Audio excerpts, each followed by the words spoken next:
안녕하십니까. 신인기능 국방TV 시큐리티 뉴스입니다. 자, 오늘도 아주 중요한 안보 소식 전해드리도록 하겠습니다. 자, 이라크에 여러 군사 기지가 있죠. 바로 미군 기지입니다. 그 미군 기지를 향해서 최근에 순항미사일, 로켓 등 공격이 계속 날아오고 있는데 이제 초유의 공격이 발생했습니다. 바로 탄도미사일 공격을 미군 기지를 향해서 공격을 했어요. 미군 기지 이거 어떻게 되는 겁니까? 자, 이런 와중에 미국의 로이드 오스틴 국방장관은 지금 병원에 누워 있죠. 병원에 누워 있으면서 자기가 병원 간다고, 중환자실 들어간다고 백악관에 알리지도 않고 들어갔죠. 그런데 이게 또 다가 아니었습니다. 해외에서 전쟁이 발생하면 가장 먼저 들어가야 할 신속기동군인 해병대, 그 해병대 사령관이 알고 보니 지금 이 오스틴 국방장관의 이 논란 때문에 워낙 뜨거워지자 해병대에서 슬그머니 보도자료를 냈는데 사령관이 지금 없어요. 어디 갔냐? 병원에 있습니다. 석 달 넘게 지금 임명되고 취임한 게 9월인데 10월부터 지금까지 한 달만 임무를 하고 지금까지 병원에서 심장병 수술을 했답니다. 심장마비가 와서 완전히 지휘권 공백에 난장판이 돼가고 있는 미군 군 아니냐라고 생각되는데 이럼에도 불구하고 백악관은 해병대 사령관 전역시킬 생각 없다 이렇게 이야기하고 있어요. 자, 이런 와중에 김정은은 대한민국을 완전히 전체를 초토화시켜버리겠다라고 하는 의지를 표명하면서 단거리 핵무기를 대량 공개를 했습니다. 우리 대한민국도 정신 바짝 차려야 되는데 보도록 하겠습니다. 첫 번째입니다. 지난해 연말 남조선 평정이라는 단어를 꺼내들었던 김정은이 이번에는 대한민국 초토화 위협을 들고 나왔습니다. 군수공장을 시찰하며 신형 무기도 선보였는데 북한의 이러한 급발진에도 불구하고 우리 당국은 별다른 대응을 보이지 않고 있습니다. 김정은이 지난 8일부터 9일까지 주요 군수공장을 현지 지도해 신형 무기체계 생산 현장을 둘러봤으며 이 자리에서 대한민국을 주적으로 규정하고 대한민국 전역을 언제든 초토화시킬 수 있다고 말했다고 조선중앙통신이 1월 10일 보도했습니다. 통신에 따르면 김정은은 현지 지도 자리에서 대한민국 족속들을 우리의 주적으로 단정한다 라며 조선반도에서 압도적 힘에 의한 대사변을 일방적으로 결정하지는 않겠지만 전쟁을 피할 생각 또한 전혀 없다 라고 위협했습니다. 그는 대한민국이 우리 국가를 상대로 감히 무력 사용을 기도하려 들거나 우리의 주권과 안전을 위협하려 든다면 그러한 기회가 온다면 주저없이 수중의 모든 수단과 역량을 총동원해 대한민국을 완전히 초토화해버릴 것이라고 위협했습니다. 김정은은 우리와의 대결 자세를 고취하며 군사력 증강에 열을 올리고 있는 적대국과의 관계에서 우리가 제일로 중시해야 할 것은 첫째도 둘째도 자위적 국방력과 핵전쟁 억제력 강화라며 앞으로도 군사력 증강, 특히 핵전력 강화에 모든 국가적 역량을 쏟아부을 것임을 분명히 했습니다. 주목할 만한 것은 이날 김정은의 군수공장 시찰에서 등장한 신형 무기체계입니다. 이번에 공개된 무기는 북한이 지난 2022년 처음 공개한 북한판 KT즘 신형 전술 유도무기와 가장 유사한데요. 북한은 당시 열병식에서 이 무기를 전략군 정도의 미사일이라고 밝혀 이것이 핵무기 운용이 가능한 대남 타격 무기임을 시사했습니다. 북한은 급속도로 위협 수단을 늘려가며 전면전 위협 수위를 높여가고 있는데요. 새로운 무기체계에 대응할 수단에 대한 긴급 소요도 전략 변화도 꾀하지 않고 있는 우리 안보 당국. 너무 안이하게 방관만 하고 있는 것이 아닌지 모르겠습니다. 네, 김정은이가 이렇게 뭔가 트럭들이 대량으로 서 있는 공장에 방문해서 대한민국 완전히 초토화시켜버릴 것이다. 이게 지금 변화가 있는 거죠. 과거에는 서울 불바다. 그래서 수도권을 집중적으로 타격해서 전쟁을 종결하겠다. 이거였는데 이제는 자신들의 능력이 좀 된다. 수단과 이런 것들이 다 된다 해서 이제는 대한민국 전체를 초토화시켜버릴 것이다. 서울 불바다에서 대한민국 전체 불바다로 발전한 거죠. 그도 그럴 것이 이렇게 뭔가가 대량으로 써 있는데 이게 뭐냐? 지금 보니까 여기 지금 뚜껑이 열려 있습니다. 미사일 탄은 없고 그냥 지금 발사 차량들만 있는 상황인데 이 발사 차량의 내부를 보니 내부에 레일이 있어요. 이 레일을 형성하고 등등 다 보니 우리 한국의 KT즘 천무 발사 차량에 장착되는 그 KT즘하고 아주 유사합니다. 그래서 북한판 KT즘이라고 불렀던 바로 그것들 아니냐라는 거죠. 그래서 그 북한판 KT즘 이 차량 하나에 4발을 쏠 수 있는데 이게 이렇게 지금 대량으로 양산되고 있다라는 것을 보여주는데 이 북한판 KT즘은 과거 2022년 4월 25일 날 4.25 일병식 때 처음 등장했어요. 이때 아나운서가 뭐라고 했냐. 전략군 종대라고 하면서 이게 등장했어요. 전략군이라고 하는 것은 이 미사일에 핵탄두를 장착할 수 있다. 이 말 아니겠습니까? 핵을 쓰는 게 바로 전략군이기 때문에 그러면 덩치로 봤을 때 이 타이어 크기, 트럭의 크기 그리고 그와 비례한 이 발사관의 길이 이런 것들을 봤을 때 짧으면 한 5m, 길면 한 6m 정도의 미사일 그리고 지름은 한 5, 60cm 정도 전형적인 우리 KT즘의 덩치와 메커니즘으로 봐야 되겠죠. 그래서 이게 혹시 USB를 통해서 들어갔나? 그때 들어가서 만들기 시작해서 지금 22년에 처음 보여줬나? 이런 의심이 문득 드는 것은 저만 그런 생각일까요? 자, 그러면서 핵을 장착한 이런 단거리 미사일 한 300km 미만의 사거리가 보이는데 이런 것들을 한 대의 핵무기, 단거리 핵무기 4발씩 그 차량을 수십 대를 지금 보여줬죠. 김정은이가. 그러면서 대한민국 전체를 초토화시켜버리겠다. 이렇게 협박을 하고 있는데 물론 대한민국을 주적이라고 선언한 건 그건 뭐 동의합니다. 우리도 주적이니까. 우리도 니들이 주적이니까 똑같죠. 그건 뭐 관계없는데 자 초토화시키겠다. 뭐 적이니까 초토화시키겠다 할 수 있다고 봐요. 그러면 우리 군은 뭐 해야 되냐. 초토화 웃기지 마라. 우린 다 막아낼 수 있다. 그리고 바로 그냥 니들을 그냥 지도상에서 지워버리겠다 라는 선언을 하면서 그런 능력을 갖추어 나가야 되죠. 그런데 우리 대한민국은 타격무기만 만들고 있어요. 육군에 들어가는 타격무기. 그런데 이런 무기들을 요격을 하려면은 해군 공군에서 요격을 해야 되는데 그 해군 공군에서 요격하는 요격무기는 만들지 않고 육군에 들어갈 타격무기만 만들고 있어요. 이게 도대체 뭡니까? 대한민국이 국민이 죽든지 살든지 간에 육군의 타격 능력만 강화시키면서 전쟁을 마지막에 완전히 우리 국가는 너덜너덜해지든지 말든지 전쟁만 나중에 이기면 된다 이겁니까? 우리가 압도적인 경제력을 가지고 있으니까 그 경제력을 활용해서 전쟁을 이기는 것은 당연하고 그리고 대한민국 국민들 그리고 우리의 재산 다 지켜내면서 이기는 이 방법을 해야 되는데 우리 군은 도대체 그런 쪽으로 개선시킬 의지가 없어 보인다. 왜? 그거 하려면 공군 예산, 해군 예산 줘야 되니까. 이거 아닙니까? 무슨 대한민국 국방부가 육방부입니까? 아니죠. 정말 정신 차리기 바랍니다. 날만 새면 김여정이, 김정은이가 교대로 나와서 대한민국 전체를 초토화시켜버리겠다 하고 있는 이 마당에 육방부로 회귀하는 모습을 보여준다면 우리 국민이 어떻게 우리 군을 신뢰하겠습니까? 과거에는 육군 장군일지 몰라도 지금은 육해공군 전부 내 새끼다. 이런 생각을 가지고 있는 사람이 국방부 장관 합참의장이 되어야 되는 거 아닌가라는 생각을 안 할 수가 없는 요즘의 작태가 아닌가라고 저는 개탄에 맞지 않습니다. 두 번째입니다. 사상 초유 잠수 입원 사태를 일으켜 미 정치권과 언론의 질타를 받고 있는 로이드 오스틴 미 국방장관에 이어 이번에는 해외 비상사태 발생 시 미 신속대응군 역할을 하는 해병대 사령관도 2달 넘게 자리를 비우고 있는 것으로 드러나 논란이 되고 있습니다. 국방장관도 해병대 사령관도 언제 복귀할지 모르는 상황인데 백악관은 아무 문제 없다는 입장입니다. 지난 1월 1일 수술 합병증으로 몰래 군 병원에 입원한 로이드 오스틴 국방장관이 중환자실에서 일반실로 옮겨졌지만 언제 퇴원할 수 있을지는 백악관도 알 수 없다고 존 커비 백악관 국가안전보장회의 전략소통조정관이 현지 시각 1월 9일 밝혔습니다. 커비 조정관은 초유의 국방장관 잠수 사태를 일으킨 오스틴 장관의 해임을 요구하는 정치권과 언론의 질타에 대해 그는 병상에서 업무를 수행하고 있다라며 바이든 대통령과 백악관은 그가 건강을 회복해 하루빨리 국방부로 돌아오길 바라고 있다라는 입장을 내며 오스틴 장관을 경질할 뜻이 없음을 분명히 했습니다.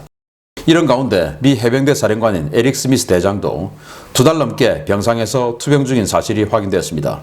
미 해병대 공보실은 오스틴 장관의 잠수 입원이 논란이 된 1월 8일 오후 늦게 보도자료를 내고 스미스 사령관이 지난해 10월 29일부터 병상에 누워 있으며 1월 8일 오전 심장 수술을 마쳤다고 밝혔습니다.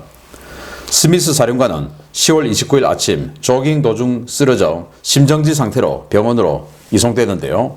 2달간 중환자실에서 집중 치료를 받고 이달 8일에서야 수술을 받았습니다. 미 해병대 측은 스미스 사령관과 그의 가족이 재활에 집중하고 있으며 그가 언제 퇴원할지는 알 수 없다고 밝혔습니다. 미 해병대는 사령관 업무를 부사령관인 크리스토퍼 마호니 장군이 대행하고 있기 때문에 문제될 것이 없다는 입장인데요.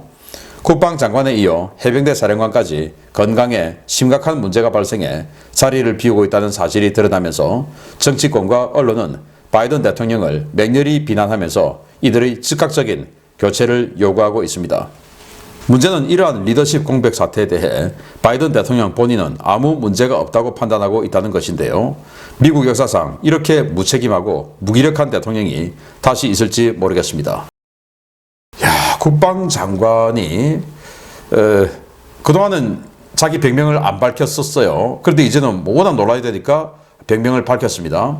전립선 암 수술을 지난해 연말에 했는데 수술하고 얼마 지나지 않아서 요로 감염, 이제 요도가 뭔가 감염이 됐다는 말이겠죠. 왜 감염되는지 모르겠지만 그 요로 감염으로 인해서 갑자기 이제 중환자실로 간 겁니다. 그리고 이제 수술해서 지금 회복 중이라고 하는데 아직도 육군 병원에 있어요. 그런데 뭐 거듭 말씀드리고 여러분도 아시겠지만 이게 1월 4일 NSC 할 때까지 1월 1일 날 병원에 입원하고 중환자실 들어가서 의사소통이 안 되는 상황으로 있었는데 1월 4일까지 백악관 국가안보실 NSC가 몰랐다 이거예요. 대통령도 몰랐다 이거예요. 의회도 몰랐다. 그래서 지금 의회가 들고 일어나서 해외라 이 말이 되냐라고 하는 겁니다. 잭 설리번 백악관 NSC 보좌관은 내가 이 사실을 모른다는 게 말이 되냐라고 완전히 열받아 버렸죠. 그런데도 불구하고 지금 바이든 대통령은 괜찮다, 돌아올 때까지 기다리겠다, 이런 이야기를 하고 있어요. 자, 그런데 이 사람 해병대 사령관, 작년 5월에 해병대 사령관으로 지명되었습니다. 원래 부사령관이었어요. 그러다가 뭐 공화당하고 여러 가지 문제, 그러니까 이 군내 동성 연애자 뭐 문제, 뭐 이런 것들, 또 낙태 문제, 이런 것들 때문에 공화당에서 이거 안 된다라고 하면서 인준을 미뤘죠. 그러다가 이제 결국 하반기 인준되어서 9월에 취임을 한 겁니다. 9월에 취임했는데 10월 29일 날 아침에 조깅하다가 쓰러진 거예요. 심장마비, 심정지 상태. 심장마비로 쓰러져서 심장이 정지된 상태에서 병원으로 긴급하게 이송되어서 2달여간을 병원에 뭐 수술할 상황이 안 되었겠죠. 그래서 수술할 몸을 만드는 과정이 있었겠죠. 그리고는 1월 8일 날 오전에 심장 판막증 수술을 한 거예요. 그리고는 1월 8일 오후에 워낙 지금 군 지휘권, 지휘 공백 논란이 되니까 해병대 사령부가 슬그머니 보도자를 내고 오늘 오전에 우리 사령관 사실은 수술했다. 그런데 10월 29일부터 지금까지 병원에 누워있다. 근데 임무는 부사령관이 하고 있으니까 별거 아니다. 우리 할 수 있다. 아니 그러면 부사령관이든 사령관이든 이 포스터를 갖다가 뭐하러 2명씩이나 두고 있습니까? 이 포스터 한 명 운영 유지하는데 얼마나 많은 의정과 돈이 들어갑니까? 그거 왜 합니까? 부사령관 하면 아예 그냥 부사령관 그 사성 장군 하나로 그냥 다 임무하면 되지. 그 부사령관 고유 임무가 있고 사령관 고유 임무가 있는데 그걸 한 사람이 다 하게 되면, 그것도 장기간 다 하게 되면 부하가 당연히 들어가서 임무가 제대로 안 되는 상황이 되지 않겠습니까? 특히 작년 10월부터 지금까지 어떤 상황입니까? 이스라엘 전쟁이 터졌어요. 그래서 미 해병대 바탄 상륙전단이 거기다가 신속대원군 싣고 계속 아라비아 쪽, 홍해 쪽을 언제든지 해병대가 들어갈 수 있도록 준비하고 있었던 상황이에요. 그런데도 불구하고 해병대 사령관이 이런 식으로 공백인데 큰 문제 없다.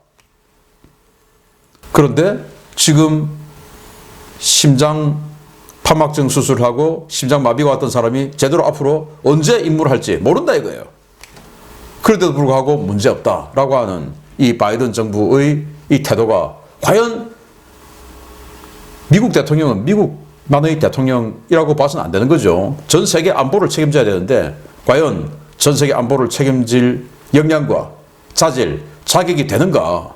라는 부분에 대해서 동맹국 국민의 한 사람으로서 또 미국의 안보 핵우산에 의지하고 있는 이 대한민국 국민의 한 사람으로서 이건 정말 문제가 많다라는 비판을 안 할 수가 없는 상황이다라고 말씀드립니다. 정말 미국인들 정신 차려야 됩니다. 다음입니다. 이란이 배후에서 통제하는 이라크 최대 군벌 카타이브 헤즈볼라가 이란이 공급한 지대지 탄도미사일을 사용해 미군 기지를 공격하는 초유의 사태가 발생했습니다. 미군은 적 공격 시도를 막았다고 밝혔는데 탄도미사일 공격은 이번이 처음이어서 상당히 큰 충격을 받은 모양입니다. 이라크 최대 군벌이자 시리아와 이라크에서 강력한 영향력을 행사하는 무장단체 카타이브 헤즈볼라가 현지 시각 1월 9일 이라크 아인 알 아사드 공군기지에 탄도미사일 공격을 감행했다고 밝혔습니다. 자파르 알 후세인이 카타이브 헤즈볼라 대변인은 현지 알 마야딘 뉴스와의 인터뷰에서 자신들이 1월 9일 처음으로 단거리 탄도미사일을 사용해 아인 알 아사드 공군기지의 미군을 공격했다고 밝혔습니다. 후세인이 대변인은 이라크 저항군이 탄도미사일을 사용해 미군 기지를 공격한 것은 이번이 처음이라며 앞으로 이러한 공격은 점점 더 거세질 것이라고 위협했습니다. 이 기지는 지난 2020년 1월 카셈 솔레이마니 제거 직후 이란이 순교자 솔레이마니 작전이라고 이름 붙인 대규모 미사일 보복 공격으로 10발의 탄도미사일을 퍼부었던 기지인데요. 해당 공격 직후 패트리어트 팩3 포대가 배치됐지만 현재도 가동 중인지 여부는 확인되지 않고 있습니다. 카타이브 헤즈볼라 측은 이번 공격이 성공했다며 미국인들이 계속 버티면 이보다 더한 굴욕을 맛볼 것이며 미국인들은 저항 세력의 공격을 버티지 못하고 중동을 떠나게 될 것이라고 주장했습니다. 미 국방부는 현지 시각 1월 9일 알 아사드 기지에 대한 적 공격 시도를 저지했다고만 밝히고 구체적인 사안에 대해서는 말을 아끼고 있는데요. 점점 도를 넘어가고 있는 이란과 그 추종 세력의 대미 공세, 과연 미국이 언제까지 좌시만 하고 있을지 두고 봐야겠습니다. 네, 알 아사드 기지, 미국 최대 기지입니다. 이라크에 있는. 여기에 지난 1월 6일 도로상에서 트럭에 실려있는 순항미사일이 이 기지를 공격할 것으로 보이는 그 발사 시도를 하다가 추진체 불량으로 놔두고 도망갔죠. 그래서 이 기지에 대해서 순항미사일 공격기도, 로켓 공격은 뭐 수도 없이 들어왔고 지금, 그리고 급기야 탄도미사일 공격까지 들어왔다. 위치가 어디냐? 바그다드하고 위도는 비슷하고요. 그리고 이제 서쪽으로 이만큼 간 이 지역에 있는 기지인데 여기에 탄도미사일 공격을 들어왔고 이거 우리가 했다라고 카타이브 헤즈볼라 대변인이 알 마야딘 뉴스에서 이렇게 인터뷰를 통해 밝혔습니다. 우리가 했다. 자, 우리가 했는데 이번에는 맛보기 격으로 한 발 쐈지만 다음에는 더 굴욕적인 장면을 연출해 줄 것이다. 뭐냐? 여러 발 쏘겠다 그 말이죠. 그런데 이 카타이브 헤즈볼라는 무장세력 민병대 아닙니까? 그러다 보니 자신들은 탄도미사일이라고 하는 이 아주 고가치 자산을 만들 수 있는 능력이 없어요. 그런데 탄도미사일을 한 발 쏘았고 맛보기로 한 발 보여주고 다음에는 다량으로 쏘겠다라고 선언한다는 것은 여러 발 갖고 있단 말이 되겠죠? 만들 수 있는 능력이 없는데 이게 이제 탄도미사일 파테 110 이란제로 보는데요. 300km 날아가는 단거리 미사일이죠. 당연히 이란이 주고 시켰다. 그 말 아니겠습니까? 배후가 이란이다. 이 말이 되는 것이죠. 자, 미 국방부 장관이 병상에 누워서 제대로 지휘를 할 수 없고 해병대 사령관은 거의 지금 아예 앞으로도 어떻게 될지도 모르고 이런 상황이니까 미국이 겁납니까? 이러니 이제 계속 때리고 해도 미 국방부에서 미군에서 중부 사령부에서 이 국방부 장관의 지침을 제대로 못 받으니 판단을 제대로 못 해주니 만만하게 계속 때리는 거죠. 자, 그래서 지난 2020년 1월 7일 탄도미사일 10발 공격을 받았었어요. 그때 이런 식으로 거대한 화구 생기고 옆에 있는 이 천막 기지 그냥 너덜너덜 다 떨어져서 파괴되고 이런 일이 있었는데 여기를 지금 계속 공격받고 있다라는 건데 이름에도 불구하고 미군은 아직도 좌시만 할 것인지 그런데 상황을 들여다보니 좌지만 할 수밖에 없는 상황이 되고 있는 거 아닌가. 그래서 오늘 아침에 제가 IS가 지금 전면전을 이란에게 선포했는데, 그러면 자기네들은 능력 안 되니 IS 지금 보니 IS 미 국무부에서 발표한 자료 보니 몇 명 안 되지 않습니까? 이런 친이란 군벌들에 비하면 그 IS에 돈 대줘서 싸우게끔 만들고 자기네들은 할 수 있는 역량 없다. 이거 아니겠나라는 생각이 들어서 정말 이게 무슨 세계 경찰이냐, 경찰이 무슨 이렇냐 라는 생각이 듭니다. 저는 정말 완벽한 한미동맹주의자고 그리고 친미주의자 맞습니다. 저는 당당하게 이야기합니다. 그런데 내가 그렇게 지지하고 하는 미국이 이랬어야 되겠습니까? 미국 정신 차리기 바랍니다. 마치겠습니다. 감사합니다.